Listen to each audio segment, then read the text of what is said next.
یہ وہ پہلو ہے جس کو سمجھنا ضروری ہے۔ یہ دونوں پہلو بالکل متضاد ہیں۔ بلال کو صحیح بات سمجھ آئی، جھک گئے، جان دینے کو تیار، کلمہ چھوڑنے کو تیار نہیں۔ ابو جہل کو وہ تکبر اور اکڑ آڑے آ گئی جس کی وجہ سے وہ نخوت کا اور غرور کا شکار ہوا، اور اس نے اس کلمے کو نہ صرف یہ کہ رد کیا بلکہ اس کی مخالفت پر جان بھی دی۔ اچھا، رسول صلی اللہ علیہ وسلم نے کہا کہ قولوا لا الہ الا اللہ تفلحوا، یہ کہہ دو اور کامیاب ہو جاؤ گے۔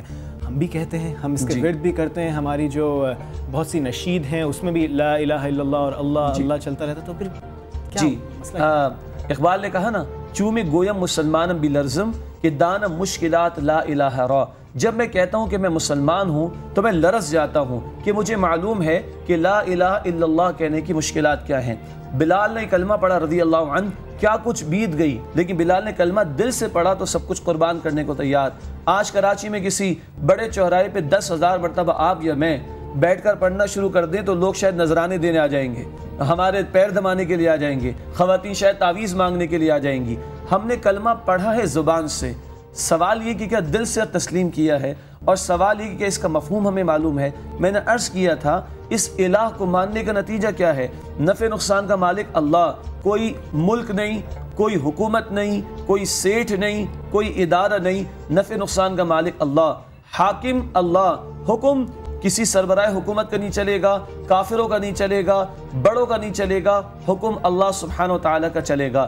اس تناظر میں کلمے کو دیکھیں تو اس کی مشکلات ہمیں سمجھ میں آتی ہیں، اور جب رسول اللہ نے کلمہ پیش کیا صلی اللہ علیہ وسلم تبھی مخالفت شروع ہوئی، حتیٰ کہ اس کلمے کی حمایت اور مخالفت کا نتیجہ کیا نکلا؟ جنگیں ہو رہی ہیں، 659 مشرکین اور کفار قتل ہوئے دور نبوی صلی اللہ علیہ وسلم میں اس کلمے کی وجہ سے، اور 259 مقدس صحابہ کرام نے جانوں کے نذرانے پیش کیے اس کلمے کی وجہ سے۔ کیا مطلب؟ حق والے کہتے ہیں کہ کلمہ اللہ کا سربلند ہوگا، زمین اللہ کی ہے، اس پر حکم اللہ کا نافذ ہوگا۔ باطل پرست اپنے قانون، اپنے نظام کی بات کرتے ہیں، جیسے بش نے بھی کبھی کہا تھا کہ آور سسٹم وڈ پریویل، اللہ کہتا ہے مائی سسٹم وڈ پریویل۔ کبھی بش نے ہمیں فون کیا مشرف کو کہ آر یو ود می اور اگینسٹ می، اللہ بھی کہتا ہے آر یو ود می اور اگینسٹ می۔ جب ہم اللہ کے ساتھ ہوں گے تو دنیا مخالفت پر آئے گی، لیکن جب واقعتاً اللہ کے ساتھ سنسیئر ہوں گے تو اللہ کی مدد ہمارے شامل حال ہوگی، پھر باطل کا مقابلہ کرنا آسان ہوگا، جیسے 1400 برس پہلے اللہ کی مدد آتی ہوئی نظر آتی ہے۔ اچھا، ایک طرف ہم قرآن میں دیکھتے ہیں کہ جس نے ایک شخص کا قتل کیا اس نے پوری انسانیت کا قتل کیا، یہ آتا ہے، لیکن پھر ابھی آپ نے بھی ذکر کیا اور ہم دیکھتے ہیں کہ رسول اللہ صلی اللہ علیہ وسلم اور صحابہ رضی اللہ عنہم جو ہمارے لیے ایک مثال ہیں، ظاہر ہمیں فخر ہے ہر چیز اس پر جو انہوں نے کی، لیکن ہم دیکھتے ہیں کہ بہت سی جنگیں، یرموک کی مثال لے لیں، کوئی 4000 کے قریب صحابہ اس میں شہید ہوئے، صحابہ اور تابعین، اور تقریباً 50,000 سے زائد کفار بھی اس میں مارے گئے۔ تو کیا یہ لا الہ الا اللہ اتنا وزنی ہے کہ انسانیت کے قتل سے زیادہ بھی اس پر حاوی ہو جاتا ہے؟ بہت اہم سوال ہے۔ پہلے تو اس آیت کی وضاحت ہو جائے۔ سورۃ المائدہ آیت 32، جس نے ایک انسان کو قتل کیا اس نے ساری انسانیت کو قتل کیا، اور جس نے ایک جان کو بچایا اس نے ساری انسانیت کو بچایا۔ ایک مسلمان کی حیثیت میں ہم ان تمام معصومانہ قتل، مظلومانہ قتل، چاہے وہ مسلمانوں کے ممالک میں ہو یا غیر مسلموں کے ممالک میں ہو، ہم اسے کنڈیم کرتے ہیں۔ مظلومانہ قتل کرنے والا قاتل اگر مسلمان بھی ہے ہم اسے کنڈیم کریں گے، اور عراق اور افغانستان میں امریکیوں نے درندگی کا مظاہرہ پیش کیا تو ہم اس کو بھی کنڈیم کریں گے۔ ہیونگ سیڈ دس، جو آپ نے فرمایا وہ قرآن بھی کہتا ہے کہ ہاں یہ قتل بہت بری شے ہے، اور ایک انسان کی جان کتنی قیمتی ہے، مگر قرآن کہتا ہے وَالْفِتْنَةُ أَشَدُّ مِنَ الْقَتْلِ، فتنہ قتل سے زیادہ شدید تر ہے۔ مجھے بتائیے فرعون بھی غرق ہوا کہ نہیں؟ اللہ نے مارا نا اس کو، لیکن ایک فرعون کے مرنے کے نتیجے میں انسانیت کو سکون ملا ہوگا کہ نہیں؟ تو بڑے مقصد کے لیے چھوٹے نقصان کو برداشت کیا جا سکتا ہے۔ قرآن کہتا ہے وَقَاتِلُوهُمْ حَتَّى لَا تَكُونَ فِتْنَةٌ، قتال کی اجازت کیوں ہے؟ البقرہ 193، الانفال آیت 39۔ قتال کی اجازت اس لیے کہ فتنہ ختم ہو۔ فتنہ ان حالات کو بھی کہا جاتا ہے جب انسان بندوں پر خدا بن کر بیٹھنا چاہے، معاذ اللہ، انسان کے قانون کو انسان اللہ کے قانون کے مقابلے میں نافذ کرے، جس کے نتیجے میں انسانیت سسکتی اور پستی ہے۔ اس سسکنے والے لوگوں، پسنے والے لوگوں اور مظلوموں کو اگر نجات دلانے کے لیے چند لوگوں کی گردنیں اڑانا پڑے تو ہمارا دین اس کا حکم دیتا ہے۔ کیوں؟ بقیہ انسانیت کی فلاح ان چند ظالموں اور جابروں کی جان کے مقابلے میں زیادہ قیمتی اور بڑا مقصد ہے۔ اچھا، عموماً ہم یہ دیکھتے ہیں کہ ہم خدا کے بارے میں بچپن سے اردو کی پہلی کتاب سے پڑھتے آ رہے ہیں کہ اللہ ایک ہے اور اس طرح کی بات۔ ہم عموماً ایک ہماری ٹینڈنسی ہے کہ جو چیز ہم سمجھتے ہیں کہ اچھی ہے ہم اس کو خدا سے یا بعض اوقات کسی اور سے ایٹریبیوٹ کریں گے اور سمجھیں گے کہ ایسا ہے. مثال کے طور پہ ایک دفعہ اکثر ایسا ہوا ہے, بعض لوگ کہتے ہیں کہ جب بات ہو رہی ہو کہ اللہ گاڈ ڈز ناٹ کرس, اللہ لعن طعن نہیں کرتا, تو میں نے کہا لعنت اللہ علی الکاذبین اور 2-3 اور آیات جو ہے وہ کا ذکر کر دیا. تو آخر یہ تصور ہے کیا؟ خدا کا آپ نے کہا کہ حاکمیت اور دیگر معاملات, لیکن تھوڑا سا اس پہ روشنی مزید ڈالیں کہ ہمیں کیا چیز سمجھنے کی ضرورت ہے ابھی اور خدا کے بارے میں. دیکھیے, سب سے پہلی بات یہ کہ ہم اللہ کے بندے ہیں اور اللہ ہمارا معبود ہے. اصل یہ رشتہ ہے ہمارا اور اللہ رب العالمین کا, اور اس نے ہمیں اپنی عبادت کے لیے پیدا فرمایا ہے. پہلی بات, عبادت سے مراد ریچولز؟ نو, عبادت سے مراد 24 گھنٹے کی بندگی. کبھی یہ نہیں کہہ سکتے کہ اللہ جمعے کے 2 دن معبود ہے, 2 گھنٹے معبود ہے اور 22 گھنٹے نہیں. یہ نہیں کہا جا سکتا کہ رمضان میں اللہ معبود ہے بقیہ میں نہیں کہا جا سکتا. یہ ڈویژن نہیں کی جا سکتی. اسی طرح یہ نہیں ہو سکتے ہم پارٹ ٹائم عبادت گزار ہو جائیں, جیسے ہم نے ڈسکشن کیا ایک پروگرام میں پارٹ ٹائم مسلمس کے حوالے سے. نہیں, اللہ 24 گھنٹے معبود ہے, ہم 24 گھنٹے اس کے بندے ہیں, اور یہ عبادت اور بندگی کا تقاضا بھی 24 گھنٹے کا ہے. اس پروگرام میں نے ذکر کیا تھا, ماں باپ کی خدمت بھی کرتا ہوں, اللہ کا حکم سمجھ کے عبادت ہے. بیوی بچوں کی کفالت بھی کرتا ہوں, اللہ کا حکم سمجھ کے عبادت ہے. رزق حلال بھی کماتا ہوں, اللہ کا حکم سمجھ کے عبادت ہے. بندوں کی حاجات کو پورا کرتا ہوں, سوشل ویلفیئر کا کام کرتا ہوں, اللہ کی رضا کے لیے, یہ بھی عبادت ہوگا, 24 گھنٹے کی عبادت. تو پہلی بات یہ جاننا ضروری کہ ہم اس کے بندے ہیں اور وہ ہمارا معبود ہے, اور ہم سے اس کا مطالبہ عبادت کا یہ کنیکشن ہے. اور اس نے اپنا تعارف جو کرایا, سبحان اللہ, سورۃ الفاتحہ پڑھیں, الحمدللہ رب العالمین. وہ اپنا تعارف کراتا ہے رب کے طور پر. رب وہ جو ابتدا سے لے کے انتہا تک ایک ایک حاجت کو پورا کرنے والا ہو. ماں کے بطن میں ہوتے ہیں وہاں سے لے کے اس دنیا میں آنے تک ایک ایک حاجت کو پورا کرنے والا. اس کا اولین تعارف کیا ہے؟ الرحمن الرحیم, انتہائی رحم فرمانے والا, مسلسل رحم فرمانے والا ہے. یہ اولین اس کا تعارف ہے. پھر قرآن میں کہیں وہ فرماتا ہے وہ تمہارا خالق بھی ہے, وہ تمہارا مالک بھی ہے, وہ تمہارا محافظ بھی ہے. سورہ قریش پڑھے, الذی اطعمہم من جوع وآمنہم من خوف.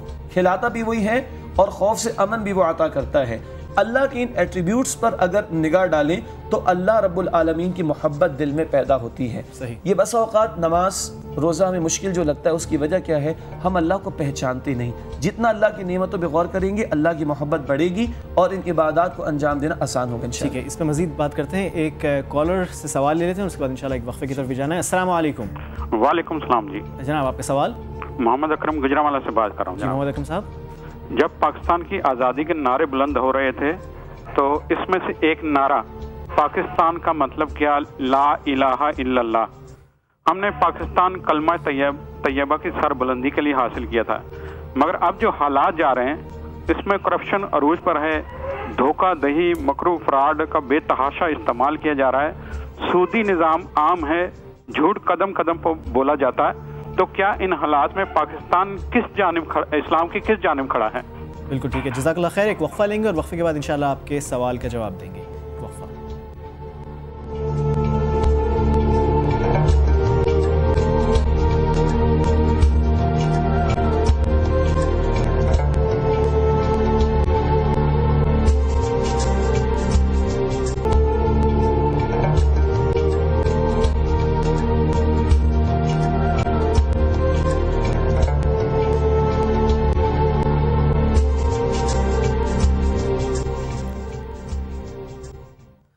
وقفے کے بعد آپ کو خوش آمدید کہیں گے. ہم بات کر رہے ہیں تصور الہ پر. کیا وجہ ہے, یہ کیسا کانسیپٹ ہے کہ بعض لوگ اس کی خاطر جان دے دیتے ہیں اور بعض لوگ اس کی مخالفت میں جان دے دیتے ہیں. وقفے سے پہلے گجرانوالہ سے محمد اکرم صاحب نے ایک اچھا سوال کیا تھا کہ پاکستان جب بنا تھا تو ایک نعرہ لگا تھا لا الہ الا اللہ, لیکن اب صورتحال جو ہے وہ شاید لا الہ الا اللہ محمد رسول والی تو نظر نہیں آ رہی. جی, ہم کس طرف جا رہے ہیں؟ 2 پہلو ہیں. ایک تو کچھ لوگ اب یہ بحث کرتے ہیں کہ یہ لا الہ الا اللہ کے نام پر بنا ہی نہیں تھا. اس کا جواب میں نے کسی اور پروگرام میں دیا تھا کہ میرے بچے بھی اسکول جاتے ہیں تو آج بھی وہ یہی پڑھ کر آتے ہیں اسکول سے. تو اس قوم کے سپوتوں کو, مستقبل کے معماروں کو الحمدللہ آج بھی یہ درس یاد ہے, یاد کرایا جا رہا ہے. کریکولم تبدیل کرنا بھول گئے وہ. اور یہ بہت بڑا تماچا ہے ان سیکولر مائنڈڈ لوگوں کے چہرے پر کہ جو یہ بحث کرتے ہیں کہ پاکستان اس کلمے کی بنیاد پر نہیں بنا. باقی محمد اکرم صاحب نے اپنے جذبات کا اظہار کیا, جو یقیناً ہر درد مند مسلمان پاکستانی کے جذبات ہوں گے کہ جس مقصد کے لیے ہم نے یہ ملک حاصل کیا تھا اس مقصد سے تو ہم بہت دور ہو چکے ہیں. اور گزشتہ جو ہمارے 2 دن پہلے پروگرام تھا جو ہم اتحاد کی بات کر رہے تھے وہاں میں نے یہ ذکر کیا تھا کہ اس ملک کے قیام کی بنیاد ہے کلمہ، اور اس ملک کے استحکام کی بھی واحد بنیاد کلمہ ہی بن سکتا ہے، ورنہ اس ملک کے رہنے کا کوئی جواز نہیں ہے۔ خیر، ہمیں مرثیہ کہنے والوں میں کم شامل ہونا چاہیے اور حل تلاش کرنے والوں میں زیادہ شامل ہونا چاہیے۔ کم سے کم ہم تو اس کلمے کو عام کریں، ہم اس کلمے کے تقاضوں کو عام کریں، جیسے آج اس پروگرام میں الحمدللہ ہم بات کر رہے ہیں، اور ہم یہ بھولا ہوا سبق اس قوم کو یاد دلائیں۔ اپنی ذات پر تو میں کلمے کو نافذ کروں جہاں میرے بس میں ہے، اپنا گھر، اپنا ماحول، اس کو تبدیل کرنے کی کوشش کروں۔ پھر ایک اجتماعی جد و جہد برپا کی جائے کہ ایک جد و جہد ہمارے آباء و اجداد نے کی تھی پاکستان کے حصول کے لیے، آج ایک جد و جہد کی ضرورت ہے اس پاکستان کے تحفظ کے لیے۔ اس وقت بھی کلمے کی بنیاد پر جان دی گئی تھی، آج بھی کلمے کی بنیاد پر قربانیاں دینے کی ضرورت ہے، تو اللہ کی مدد شامل حال ہو سکتی، اس کے علاوہ کوئی وے آؤٹ نظر نہیں آتا۔ ٹھیک ہے، اور بھی بہت سے کانسیپٹس ہیں جن پہ بات کرنی ہے، ایک کال لے لیتے ہیں، اس کے بعد انشاءاللہ اس سے بات کریں گے۔ السلام علیکم۔ ہاں جی، السلام علیکم۔ وعلیکم السلام۔ مجھے شجاع صاحب سے ایک سوال پوچھنا تھا کہ یہ جو ہم اگر امریکہ اور لندن وغیرہ جاتے ہیں اور وہاں پہ چکن کا وہ ہوتا ہے، چاہے بیف تو نہیں کھائیں لیکن چکن ہوتی ہے، تو وہ کیا وہ کھا سکتے ہیں؟ Is it allowed? اور اگر اس پہ کلمہ پڑھ کے پھونک لیں تو وہ بھی کھا سکتے ہیں یا نہیں؟ اور اگر کھا لیں، مطلب کہ بھائی ہمارے پاس کوئی اور چوائس نہیں ہے، ہم تو یار ٹورسٹ ہیں، اور جیسے میکڈونلڈز اور وہ راستے میں پڑتا ہے، تو کہ اگر ہم کھا لیں تو اس کا کیا گناہ ملے گا یا نہیں؟ اور اگر ہم پرماننٹلی وہاں جو لوگ رہ رہے ہوتے ہیں امریکہ میں، وہ لوگ بھی یہی کہتے ہیں کہ بھائی ہمارے پاس کوئی چوائس نہیں ہے، اب ایسے تو نہیں، اب حلال فوڈ ہر جگہ نہیں ملتا ہے، کنوینئنٹلی نہیں ملتا ہے وغیرہ، تو ہم کھا لیتے ہیں، اس پہ کلمہ پڑھ کے پھونک لو، اور it is one and the same thing. اور سیکنڈلی یہ کہ ان کا شجاع صاحب کا کوئی ای میل ایڈریس یا کوئی خود ان کا پرسنل موبائل نمبر مل سکتا ہے جس سے ان سے رابطہ کیا جا سکے فار ادر پرپز، لائک اگر ایسے ان سے سوال پوچھنا ہو؟ جہاں تک آپ کے دوسرا سوال ہے اس میں آپ کہہ دوں کہ آپ فیس بک کے تھرو ہمیں ایک پرائیویٹ میسیج کر دیں، شجاع صاحب کی پرمیشن سے ہم آپ کو انشاءاللہ ان ٹچ ان سے کروا دیں گے۔ ان کا جو پہلا سوال تھا، جی پہلا سوال یہ تھا کہ یہ جو یورپ اور دیگر ممالک میں ہم جاتے ہیں تو وہاں حلال فوڈ کے مسائل آتے ہیں۔ ویسے تو الحمدللہ بہت سارے علاقوں میں اس طرح کے آؤٹلیٹس بھی ہیں اور مسلم آرگنائزیشنز بھی ہیں، ہمیں نمبر 1 رابطہ کرنا چاہیے۔ ہم ایسے مسلمانوں کو بھی جاتے ہیں کہ جو بڑی لمبی ٹریولنگ کر کے جاتے ہیں اور حلال فوڈ لے کر آتے ہیں اور 1 2 3 4 ہفتے کے لیے لے کر آ جاتے ہیں اس طریقے پر۔ تو اول بات یہ ہے کہ ذبیحے پر اللہ کا نام لینا ضروری ہے، اور شعوری طور پر اللہ کا نام لے کر اس جانور کو ذبح کیا جائے، تبھی ہم کھا سکتے ہیں۔ نمبر 2 یہ کہ اہل کتاب کا ذبیحہ ایک جائز ہونا الگ شے ہے، لیکن علماء کا خیال ہے کہ اس وقت جو اہل کتاب ہیں وہ اپنے اصل عقائد و کتاب پر بھی نہیں، اس لیے مسلمان کے ہاتھ کا ذبیحہ ہمیں استعمال کرنا چاہیے۔ نمبر 3 جو ماضی میں ہو چکا اس پر اللہ تعالیٰ سے توبہ استغفار کریں، آئندہ کے اعتبار سے احتیاط کریں، اور where there is a will there is a way، اللہ تعالیٰ راستہ پیدا کرے گا۔ ہم اپنے وہاں کے مسلمان ساتھیوں سے، آرگنائزیشن سے رابطہ کریں گے تو حلال فوڈ کی فراہمی اب الحمدللہ آسان ہے، ہم اس سے استفادہ کر سکیں گے۔ ٹھیک ہے، واپس آتے ہیں تصور الہ کی طرف۔ کافی عرصے سے، پچھلے کئی سالوں سے ایک کانسیپٹ کو بہت فروغ دیا جا رہا ہے، یونٹی آف ریلیجن۔ کہا جاتا ہے کہ سب خدا کو ماننے والے ایک ساتھ ایک ہی پلیٹ فارم پہ جمع ہو جائیں۔ کیا اس تصور میں کوئی مسئلہ ہے؟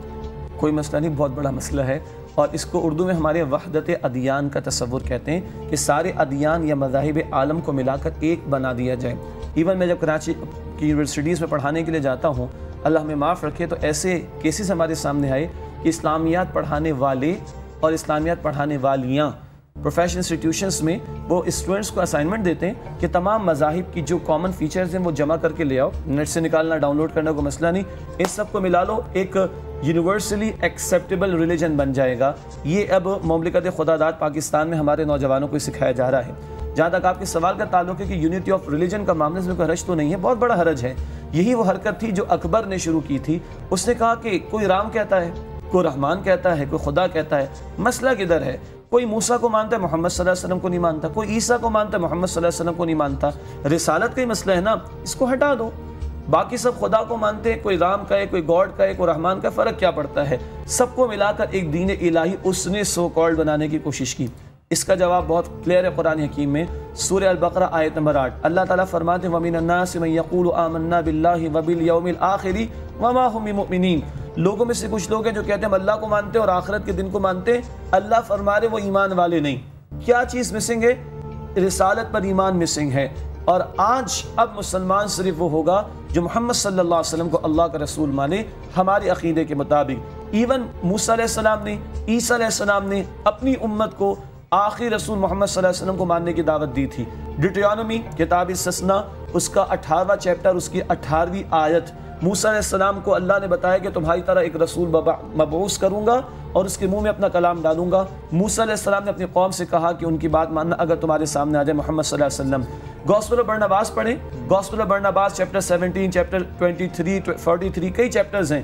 عیسیٰ علیہ السلام فرماتے ہیں He would be the mercy for all the world۔ جب وہ آئیں گے محمد صلی اللہ علیہ وسلم، وہ تمام انسانیت کے لیے رحمت ہوں گے۔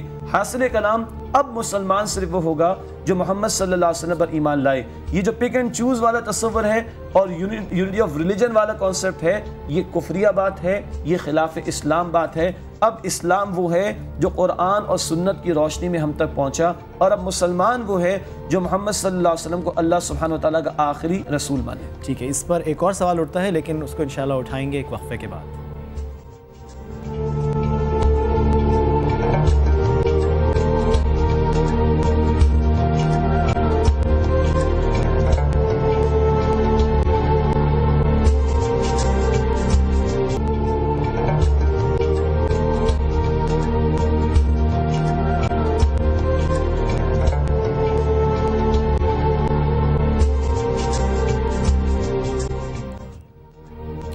وقفے کے بعد آپ کو خوش آمدید کہیں گے۔ ہم بات کر رہے ہیں تصور الہ پر، اور وقفے سے پہلے ہم نے بات کی تھی وحدت ادیان پر اور کس طرح سے یہ ایک کفریہ نظریہ ہے، اسلام اس کو رد کرتا ہے۔ شیخ صاحب، ایک اور معاملہ جو اکثر اٹھایا جاتا ہے، لوگ وہ آیت کوٹ کرتے ہیں غالباً سورہ بقرہ کی، جس میں آتا ہے یہود و نصارہ اور کے مطابق کہ فلا خوف علیہم ولا ہم یحزنون۔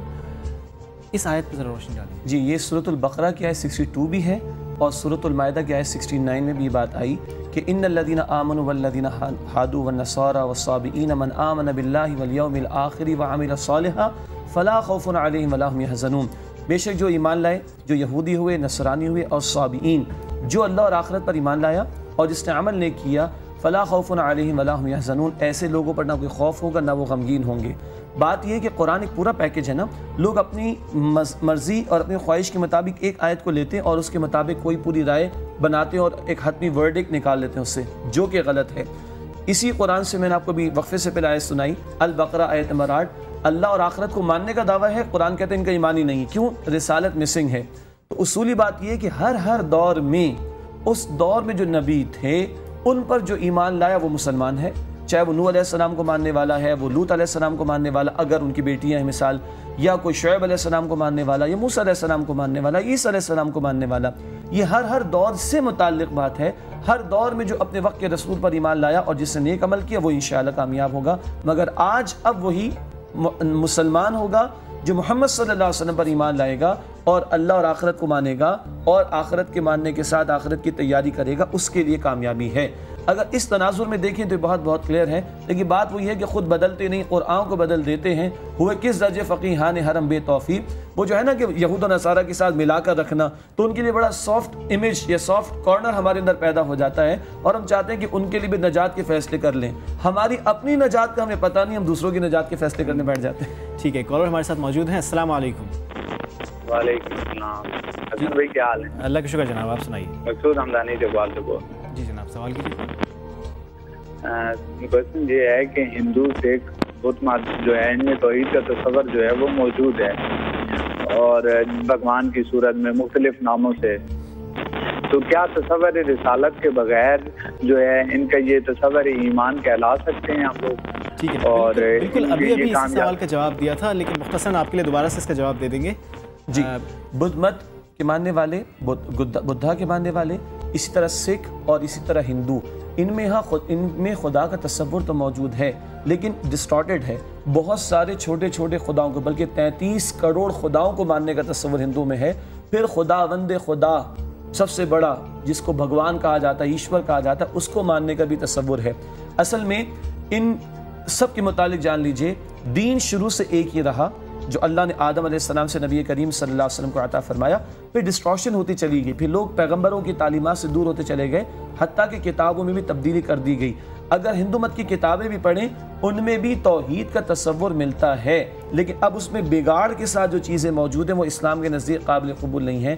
اسی لیے دوبارہ میں کہوں گا کہ رسالت مآب صلی اللہ علیہ وسلم کو ماننے سے کم تر پر اب کوئی مسلمان نہیں ہو سکتا، اور کال کی اوتار کا تصور جو ہندو مت کی کتابوں میں موجود ہے وہ رسالت مآب صلی اللہ علیہ وسلم سے متعلق ہی ہے. اور آج الحمدللہ ہندوستان میں ہمارے کچھ مسلمان بھائی جو کام کر رہے ہیں, چاہے وہ ڈاکٹر ذاکر نائک اس طرح کے لوگ ہوں, وہ ان کو انہی کے اسکرپچر سے دعوت دیتے ہیں اور جو حق کے متلاشی ہیں وہ قبول کر کے رسالت مآب صلی اللہ علیہ وسلم کو تسلیم کرتے ہیں. ٹھیک ہے.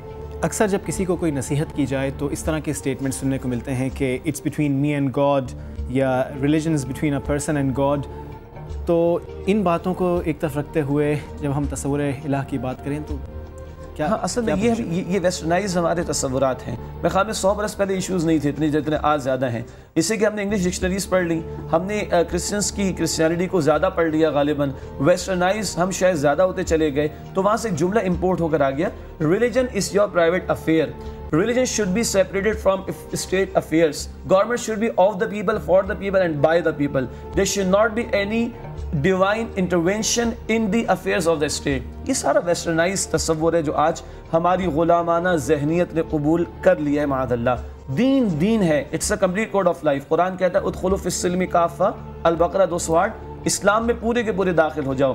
یہ اسلام آپ کی عبادات اور معاملات میں بھی آئے گا, یہ اسلام آپ کی میری خوشی غمی میں بھی آئے گا, یہ اسلام آپ کی میری مسجد اور مدرسے اور اسکول میں بھی آئے گا, اور یہ اسلام ہماری معاشرت میں, معیشت میں, سیاست میں, عدالت میں, نظام حکومت میں بھی آئے گا. جیسے تھوڑی دیر پہلے کہا گیا اللہ معبود ہے 24 گھنٹے کے لیے, اس کی بندگی 24 گھنٹے مطلوب ہے. There can not be separation کہ یہاں اللہ کی مانیں گے, یہاں اللہ کی نہیں مانیں گے. تو it's between me and God, this is not the case. It's a religion is a private affair, this is not the case. یہ کرسچنس کے لیے ہو سکتا ہے کیونکہ وہاں ریلیجن کی ڈیفینیشن کیا ہے, a set of instructions dealing with the individual life only. ان کے لیے ہو سکتا ہے, ہمارے لیے دین it's a complete code of life. یہ ڈویژن ہمارے دین کے نزدیک قابل قبول نہیں ہے. اچھا, اکثر جو ویسٹ تھنک ٹینکس ہیں, رینڈ کارپوریشن, نکسن سینٹر, ان کی رپورٹس آتی رہتی ہیں, انہوں نے پولیٹیکل اسلام, ملیٹنٹ اسلام اس طرح کے بنائے ہوئے ہیں. تو اس سے شاید مسلمان تھوڑے سے کنفیوز ہو گئے ہیں, اس پہ بھی تھوڑی سی وضاحت کر دیں. کنفیوز ہم تبھی ہوتے ہیں جب ہم ان کو پڑھتے ہیں, اپنی کتاب کو نہیں پڑھتے. بخدا آج ہم جتنا ویسٹرن میڈیا کو دیکھتے ہیں, اپنے سو کالڈ ویسٹرنائز میڈیا کو دیکھتے ہیں, ہم اتنا اللہ کی کتاب خدا کی قسم نہیں دیکھتے. ہم اپنا خدا کی قسم اللہ کے رسول کی احادیث کو ہم نہیں دیکھتے صلی اللہ علیہ وسلم. اس لیے ہم یہ چیزیں سنتے ہیں اور کنفیوژن کا شکار ہو جاتے ہیں.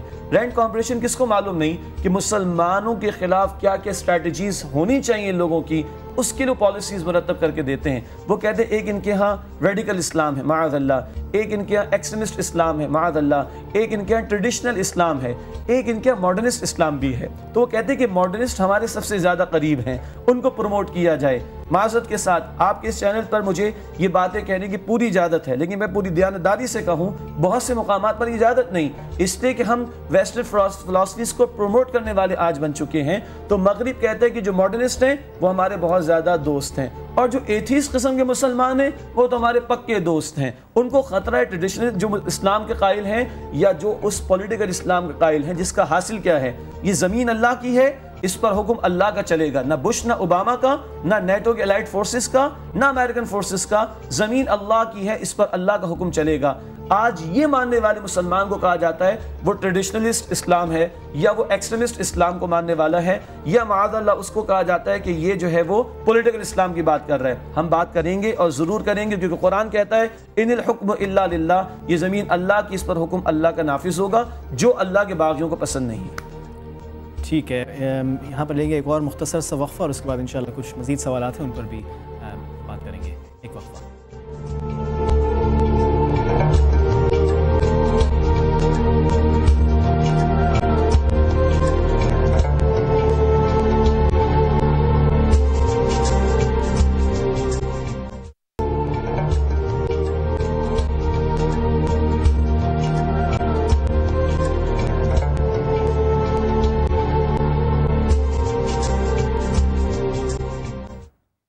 وقفے کے بعد آپ کو خوش آمدید کہیں گے. بات ہو رہی ہے تصور الہ پر. وقفے سے پہلے جب آپ اس چیز کو ایکسپلین کر رہے تھے, یہ جو religion is a private affair, اس قسم کے جو سلوگنز ہیں, تو یعنی یہ بات درست ہے کہ اس طرح کے سلوگنز اور جو سیکولرائزیشن کا عمل ہے یہ تصور الہی کے خلاف جاتا ہے؟ بالکل تصور الہ کے خلاف ہے, اور یہ ٹرمنالوجیز ویسٹ سے ہمارے پاس آئی ہیں اور 1979 کے بعد آئیں. ایرانی ریولوشن, پھر 91 گلف وار, پھر 9/11. اس پیریڈ میں اگر آپ دیکھیں یہ ٹرمنالوجیز اسی دور میں زیادہ ڈیولپ ہوئی ہیں, اور کبھی ملیٹنٹ اسلام اور کبھی ریڈیکل اسلام اور کبھی پولیٹیکل اسلام کے اس طرح کے مکروہ نعرے لگا کر اسلام اور مسلمانوں کو بدنام کرنے ہی کی کوشش کی گئی، نتھنگ ایلس، یا ڈیوائڈ کرنے کی. اچھا، بعض اوقات ایسا ہوتا ہے کہ جب ہم کسی سے بات کریں تصور الہ پر تو وہ تسلیم بھی کرنا چاہتے ہیں اس کو، لیکن پھر وہ کہتے ہیں معاشرتی دباؤ ہے، اور وہ سوچتے ہیں کہ شاید دنیا کی طرف سے ان کو مخالفت کا سامنا ہو جائے گا، CIA دیکھ رہی ہے، پتہ نہیں اس طرح کی بھی بات آتی ہے. تو کیا کیا جائے اس میں؟ اوکے، ایک اندر کا خوف تو ہوتا ہے، لیکن تھوڑی دیر پہلے جو آیت ہم نے ڈسکس کی جس کو مس کوٹ کیا جاتا ہے اسی میں ہے فلا خوف علیہم ولا ہم یحزنون. بندہ واقعتاً اللہ پر ایمان لے آئے اور آخرت اگر اس کی مقصود ہو جائے تو خدا کی قسم اس کے دل سے خوف اٹھ جاتا ہے. موت سے بڑا انسان کا کوئی محافظ نہیں، تو میں موت سے ڈروں گا کیوں؟ اور مومن کو ایمان ہے کہ موت اس کے وقت سے پہلے آ نہیں سکتی. آخری لقمہ اپنا کھائے بغیر، حدیث ہے، میں دنیا سے جا نہیں سکتا. تو جب واقعتاً اللہ کی ذات پر ایمان پیدا ہو جائے، کیسے پیدا ہوگا؟ اللہ کے کلام سے. قرآن کہتا ہے اذا تلیت علیہم آیاتہ زادتہم ایمانا، جب جب ان کے سامنے اللہ کی آیات کی تلاوت ہوتی ہے ان کے ایمان میں اضافہ ہوتا ہے. قرآن رمضان میں نازل ہوا، رمضان قرآن کا مہینہ. نمبر 2، رسول اللہ کی سیرت پڑھیں، سب سے بڑھ کر ایمان ان کے پاس ہے. بی بی فاطمہ فرماتی رضی اللہ تعالیٰ عنہ، جب مشکلات تمہیں تنگ کریں تو میرے ابا جان کو یاد کیا کرو صلی اللہ علیہ وسلم، اندر ایک ایمان پیدا ہوگا انشاءاللہ. اور تیسری بات، اللہ کے نیک بندوں کے ساتھ جڑنا. جب ہم اچھے اور نیک ماحول میں بیٹھیں گے اللہ والوں کی صحبت میں تو ایمان کی آبیاری جب دل میں ہوگی تو یہ CIA، FBI، امریکہ، یہ سارے خوف انشاءاللہ ہمارے دلوں سے نکل جائیں گے. گزشتہ روز ایک کتاب پڑھا تھا، اس میں ذکر تھا جب رسول صلی اللہ علیہ وسلم نے لشکر اسامہ جو تشکیل دیا تھا تو آپ صلی اللہ علیہ وسلم کی وفات کے بعد یہ جو پورا ردا کا معاملہ شروع ہوتا ہے، اپوسٹسی کا، تو اس میں اس لشکر کو روانہ ہی کیا گیا تھا. اور بہت سے صحابہ انکلوڈنگ حضرت عمر بن خطاب رضی اللہ عنہ نے مشورہ دیا کہ خلیفہ وقت کو، حضرت ابوبکر کو، کہ اس لشکر کو واپس بلوا لیں مدینہ کی حفاظت کے لیے. تو انہوں نے کہا کہ جس لشکر کو رسول اللہ صلی اللہ علیہ وسلم نے تشکیل کیا ہے میں اس کو کیسے بلا سکتا ہوں؟ بھجوا دیا ان 3000 غالباً کے صحابہ ان کو. تو یہ مصلحت پسندی جو آج ہم جس کا شکار ہوتے ہیں، اس کا کیا مقام ہے؟ اس کا مقام بہت ہی خطرناک ہے. ہم کبھی دنیاوی فوائد یا دنیا کے لوگوں کے پریشر یا دنیا کے کچھ فوائد کی خاطر اگر دین سے کمپرومائز کرتے ہیں تو قرآن کی اصطلاح میں اس کو نفاق کہا گیا کہ جو لوگ جانتے بوجھتے دین کو سمجھنے کے باوجود پیچھے ہٹتے ہیں، قرآن کی اصطلاح میں وہ منافقین ہیں. اور قرآن نے منافقین کا انجام بیان فرمایا سورۃ النساء آیت 145، ان المنافقین فی الدرک الاسفل من النار، منافقین جہنم کے سب سے نچلے گڑھے میں ہوں گے. وقتی اعتبار سے اسٹریٹجی اختیار کرنا ایک الگ شے ہے، مگر کمپرومائزنگ ایٹیٹیوڈ، مصلحت پسندی، دین پہ کمپرومائز کرنا، دین کے مسلمات کو رد کر دینا، یہ نفاق ہو سکتا ہے، یہ ایکسیپٹیبل اسٹریٹجی نہیں ہو سکتی. صحیح. تو جب انسان کس طرح سے اپنے اوپر چیک اینڈ بیلنس لگائے کہ وہ مصلحت پسندی کا شکار ہونے جا رہا ہے یا ایک اسٹریٹجی کے تحت کوئی چیز؟ میرا مقصد ہے اللہ کی رضا، میرا مقصد ہے آخرت کی کامیابی، اور میرا فرض ہے اللہ کے دین کی جد و جہد. اگر ان چیزوں پر کہیں ضرب پڑتی ہے تو یہ وہ مصلحت پسندی ہے کہ جو اللہ کے یہاں ایکسیپٹیبل نہیں. اور وقتی طور پر میں کوئی اسٹریٹجی اختیار کرتا ہوں، رسول اللہ نے 13 برس جنگ نہیں کی ہے صلی اللہ علیہ وسلم، جماعت تیار کی ہے، پھر قتال کا حکم آیا تو قتال بھی کیا. آپ نے وقتی طور پر صلح بھی کی ہے، صلح حدیبیہ، اور اس کے بعد فتح مکہ کا معاملہ بھی ہوتا ہے. تو یہ اسٹریٹجیز کا چینج ہونا کوئی حرج کی بات نہیں، پرووائڈڈ کہ میرا مقصد کلیئر رہے کہ اللہ راضی ہو، آخرت کی کامیابی ہو، اور مجھ پر جو دین کے فرائض عائد ہوتے ہیں میں اس پہ کمپرومائز کہیں نہ کروں. اچھا، آپ نے صلح حدیبیہ کا ذکر کیا، تھوڑا سا موضوع سے ہٹ کے، لیکن صلح حدیبیہ کا اکثر یہ لوگوں کی پسندیدہ ایک مثال ہوتی ہے. وہ کہتے ہیں کہ دیکھیں صلح حدیبیہ ہے، یہ مثال ہے، آپ کمپرومائز کریں، ساتھ بیٹھیں. کیا سٹیٹس ہے خاص کر سورہ توبہ کے نزول کے بعد صلح حدیبیہ کا کیا سٹیٹس رہ گیا؟ صلح حدیبیہ سن 6 ہجری میں ہوئی، فتح مکہ کب ہوئی ہے؟ 8 ہجری میں. پونے 2 برس کے اندر ختم ہو جاتی ہے صلح، جبکہ 10 برس کا پیکٹ ہوا تھا. رسول اللہ کے پاس ابو سفیان ابھی ایمان نہیں لائے ہیں، آتے التجا کرتے کہ محمد صلی اللہ علیہ وسلم صلح دوبارہ کر لیں. یہ واقعی لوگ بیان نہیں کرتے. رسول اللہ کہتے ہیں اب صلح نہیں ہو سکتی. اور ودن پونے 2 سال کے بعد اللہ کے نبی 10,000 کا لشکر لے کے جاتے ہیں. سورہ توبہ تو 9 ہجری میں آ رہی اور فتح مکہ 8 ہجری میں ہو رہی. توبہ میں تو بڑی زبردست طریقے سے اللہ کی طرف سے بات آئی ہے کفار کے خلاف. تو صلح حدیبیہ وقتی طور پر تھی. اس سے پہلے لوگ مشرف نے مثالیں دی ہیں.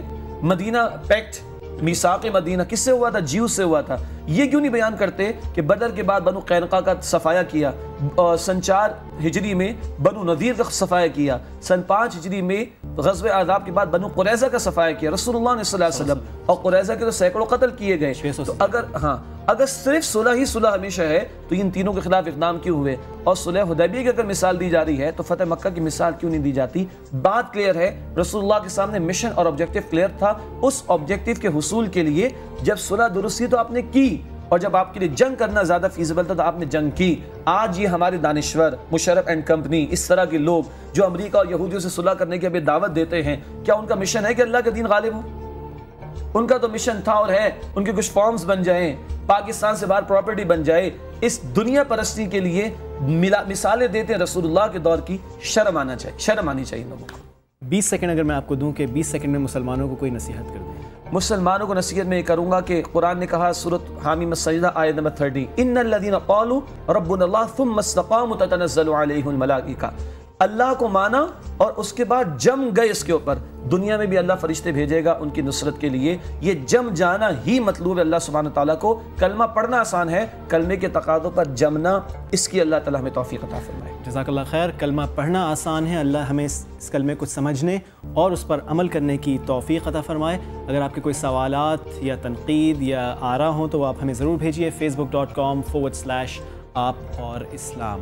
اللہم ارنا الحق حقا وارزقنا اتباعہ وارنا الباطل باطلا وارزقنا اجتنابہ. اے اللہ ہمیں حق کو حق کے طور پر دیکھنے، اس کو سمجھنے اور اس پر عمل کرنے کی توفیق عطا فرما، اور باطل کو باطل کے طور پر دیکھنے اور اس سے اجتناب کی توفیق عطا فرما.